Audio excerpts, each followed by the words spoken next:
Sizni va sizni yaqinlaringizga idealniy zo'r joy topib qo'yganman. Hozir joyimizni birgalikda ko'ramiz. Aniq sizga va yaqinlaringizga yoqadi. Bu joyimizni hozir polni obzorini birgalikda ko'ramiz. Hovlining ichiga kirganmiz. Atrofi bitta ko'rsating.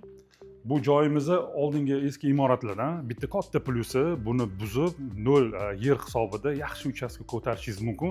Hozir sizga umumiy fasadini, tashqaridan hammasini tushuntiraman. Mana ko'rganingizdek, bu xonadonimiz 4 sotik, fasadi 16 bo'ladi va eng katta plyusi 2 sotik agroti ham bor. Undan tashqari yo'limiz ham juda ham katta. Mana bemalol qurilish qilayotganingizda mana shu izgirtlarni olib tashlab, yangi zamonaviy hozir dizayn landshaftlarni qilib, shu yerda imorat qurishga sharoitlar ham bor ekan. Bu joyimizni har taraflama yaxshi, lokatsiyasi, narxlari, joyiga keladigan bo'lsak, Bobo dehqon, Yunusobod 15-kvartal 91-avtobus oxiridan yoki Xonsaroy turar joy majmuasining betonkadan kirib kelsangiz, o'rtada mahallaning o'rtasida joylashgan, narxi 220 ming so'rab turishibdi. Pastda telefon raqam qoldirganman, bemalol aloqaga chiqinglar, o'zim sizga joy ko'rsatib boraman.